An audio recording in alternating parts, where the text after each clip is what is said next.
Hi, welcome back to Therapy Designs. If you're new to this channel, my name is Kelly, and this channel is all about print-on-demand everything. So if that is a subject that you are interested in, please hit like and subscribe and stick around. Okay. So in today's video, I'm going to show you guys how you can create this design right here. This is a nice fall design. It says sweater weather. More specifically, I want to show you how you get that sort of boxed outline look. So if this is a design style or a design that you're interested in learning about, go ahead and stick around. So I am on Canva's homepage right now. I am going to be designing for a t-shirt, so I will go ahead to the right-hand side, click custom size, and I will be selecting 4500 by 5400 pixels. That is going to pull up a nice blank page, and this is what we're going to be designing on. I am going to go ahead and start with a black background just so I can optimize for some of the darker color shirts, as those do tend to sell the best. This is going to be a simple design. This one is for fall. Obviously, people are starting to decorate for the holidays already, so make sure you get some general fall stuff up there too. And so this is one that is called Sweater Weather, and so pretty simple. I've seen a lot of different versions of this, and so it's a good version that you can know how to make this. So the first thing I'm actually going to do is probably start with a rectangle or an outline of a rectangle. So we're going to go up to Elements, and this is going to be one of those ones where we design inside of a box. So what I want is Rectangle Outline. There we go. And we're going to go to Graphics. And so here we're looking for a nice rectangle outline. Now I'm looking for something kind of in between this and this. So not something so narrow, because I do want to put a word in here, but also not necessarily something too wide. So I might have to play with a couple of these to see which one is best. Let's take a look at this one here. I'm going to go ahead and make it a nice light color. Let's go with white for now. And let me bring this across the top and see. Maybe I'm going to go with the one that is a little bit thicker. So that does look a little bit more narrow than I'd like. So let's go ahead and try this one here. And again, I'm going to go ahead and just select white. Let's make this one a little bit bigger here. And that probably looks pretty good in terms of the overall size. I think that that's going to work pretty well.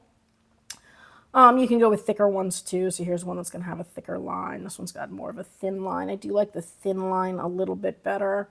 And of course, when we're doing something like this, there'd be nothing stopping you from just creating your own by using lines. If you hit L on your keyboard, it will pull up a line and you can choose the length and the weight and just put them together and create your own outline. I just, think it's a little easier to start with one that's already done.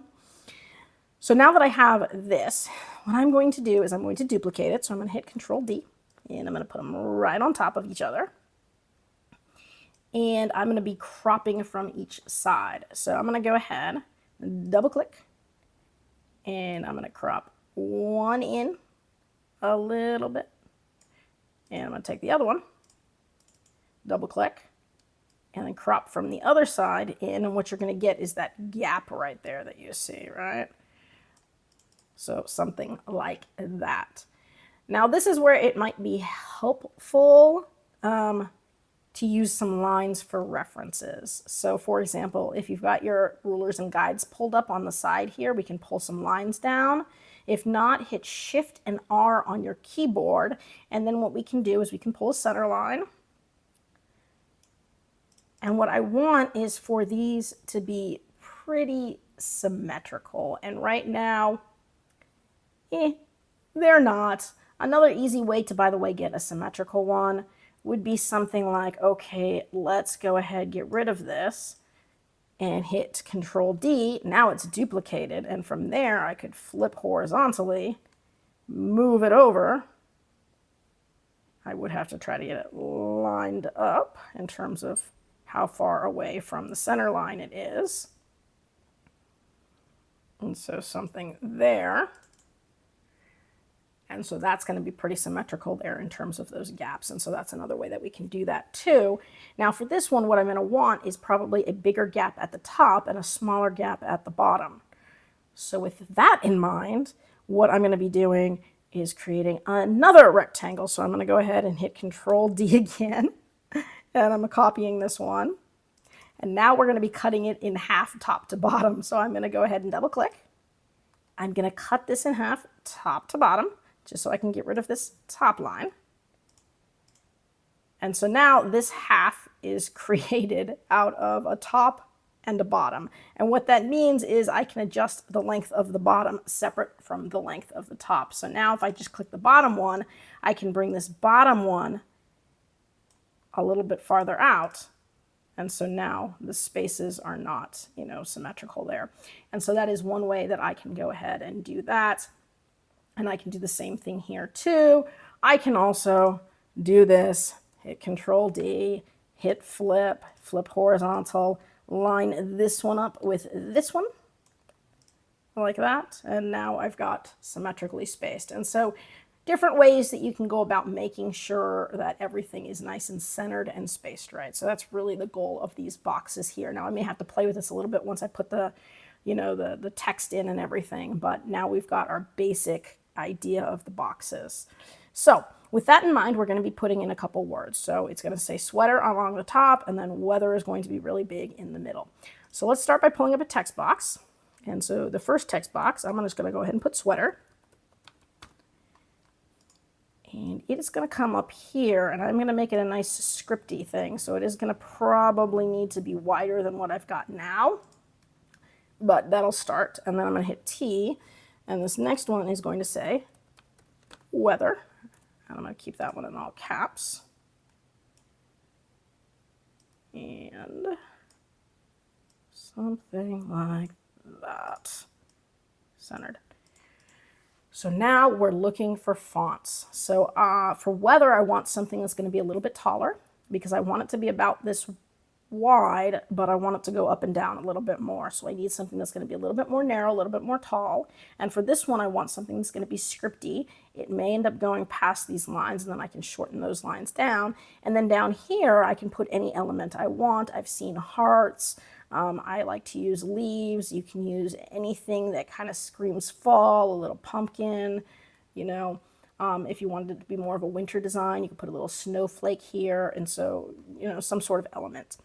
So let's go ahead and start with some fonts. And so I was looking for something narrow.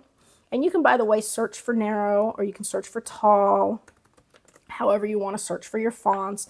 And you can go through and start changing these and seeing how they would actually fit. So I think this one ends up being a little too narrow because it really fills that spot. And I did want a little bit more room, I think, on the sides. But that's pretty cool right there. You could do something like that. I am looking for something maybe a little bit less condensed. And of course, at this point, we're just playing. Obviously, that's way too wide. I want something a little bit more simple than that. And after playing for a while, I came up with one of the simple ones that I like that is usually a good one for narrow fonts. And that is League Gothic. And so I can usually find it by scrolling down. If not, I can just go ahead and type in here, League Gothic right there. And we'll shrink that down, and that usually fits pretty nicely there. So something like that, right? So I got a little bit of space around it, and I can play with the size a little bit more later. And then obviously for this one, I wanted something scripty. And so I did go ahead, I can type script, and of course I can start playing with the scripts here too, so that I can see sort of how they're gonna look. I'm looking for something, that's gonna look good, but I was looking for something maybe, just start playing with it, whatever sort of looks best for me. Obviously, there's tons of different scripts, and you can start playing with all of them to see what you think looks best. Obviously, if you have your favorites, you can go with those. If you want something a little bit more uniform versus something a little bit more sort of random or handwritten, so all different styles. Here's a good one there. Sweater, that one's really scripty there. That one looks cool. I ended up going with one. I'm just going to go ahead and search for it.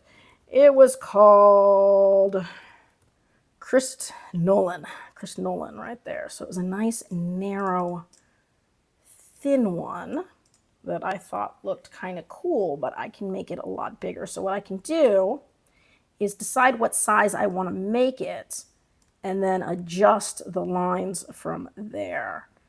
So let's say I want it to kind of come through here, maybe up a little bit more, maybe something like that.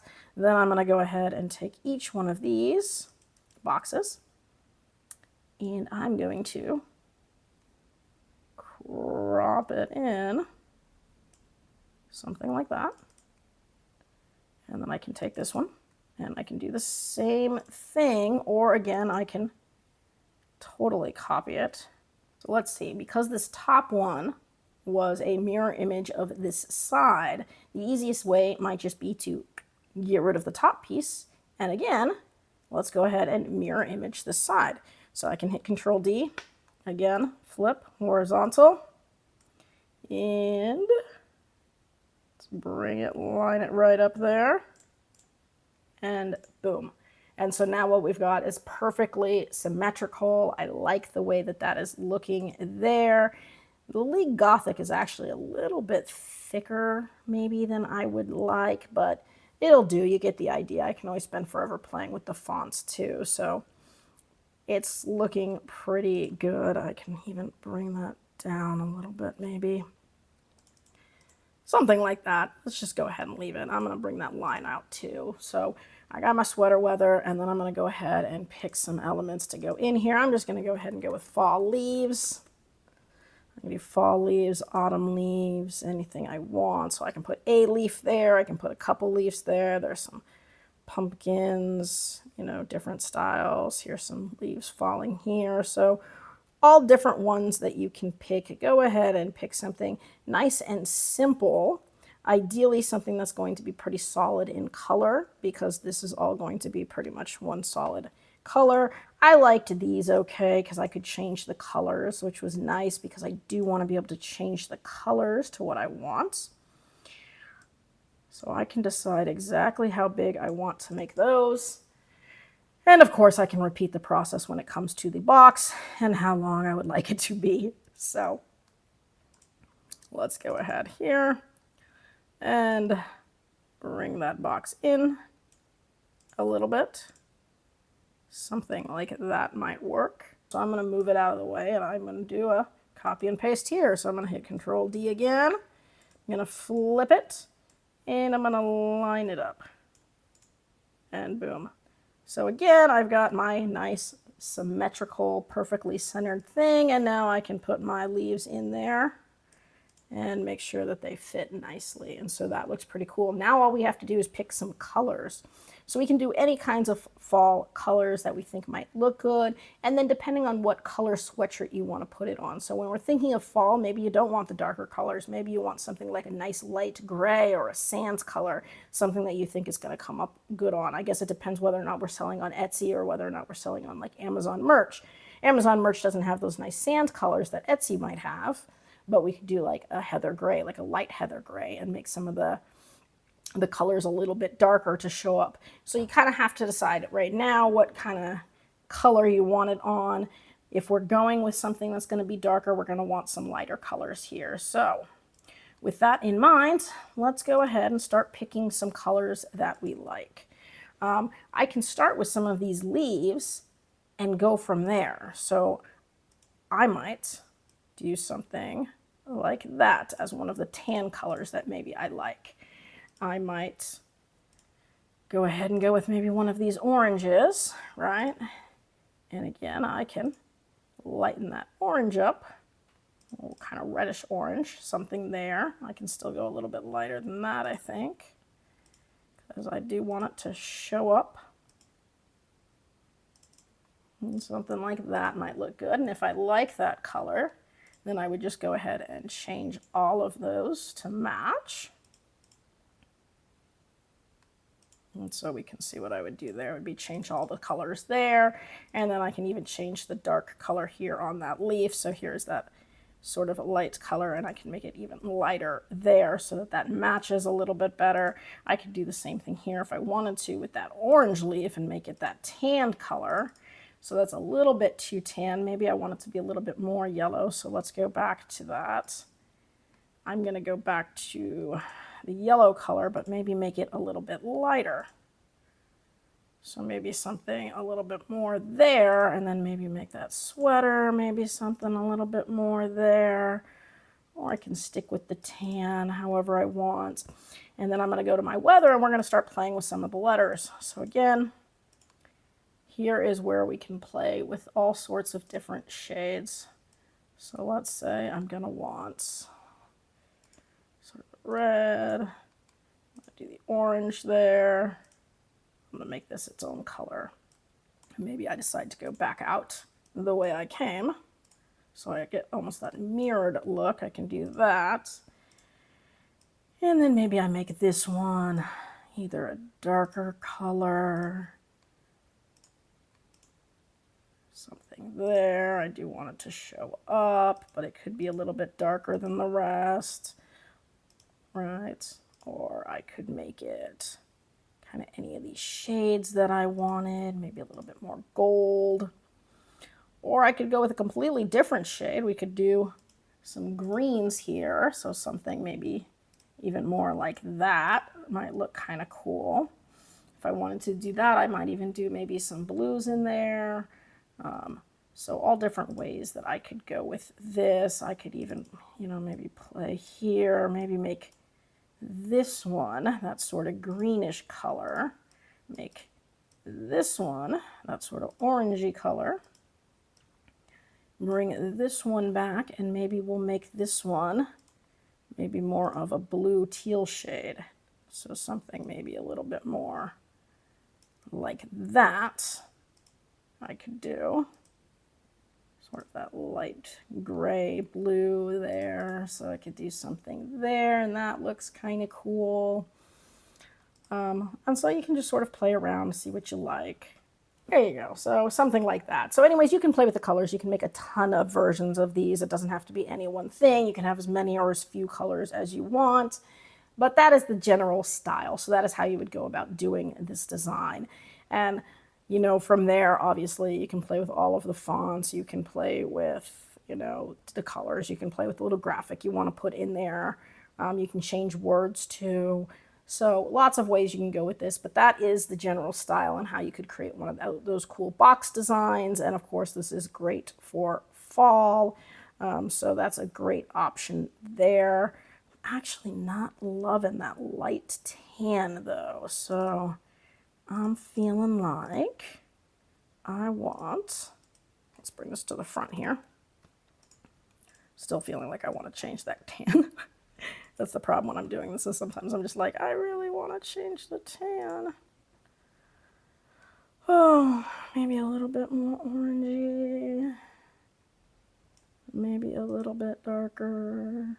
Something like that. I do like that one better, so maybe I do that. Change both of those to that other tan that I liked a little bit better. It's got a little bit more of a red tone versus that yellow tone. So something there. And this might actually work on a lighter color, so let's see if it would pop at all on white. Okay, and so that could still kind of work on white. So if I wanted to do this on a white shirt, I might even just change the sweater to one of the darker colors in here. And then I think that that would also work on a white sweatshirt or a light colored sweatshirt too. And obviously it works nice on black or like navy blue or a dark heather. So it looks good. So let's go ahead. I'm just going to title this Sweater Weather. And we're going to go ahead and download. It's a transparent background, PNG, and you can hit download and then it is ready to go. Obviously, it's, designed with the dimensions for like a shirt or a sweatshirt or something like that, but there's nothing to say that you couldn't take this design and put it on anything that you wanted to put it on. Once you have a design, you can, throw it on any product you like, so be as creative as you want with that. It is a little close to the top too. I could always group it and bring it down if I needed to, but that looks good. If you have any questions about this, drop it in the comment section below. I'll try to get back to everybody as quickly as I can. I hope you guys are doing really good on your sales. If you have video requests, you can put that in the comment section below as well. I will try to accommodate people or get you added to my list. And I do hope to see you guys again next week. That's it for today's video. If you found that useful and would like to see more videos with helpful tips and tricks, be sure to hit like and subscribe, and turn on your notifications so you don't miss any of the weekly videos. As always, keep growing and stay creative, and we'll see you next time.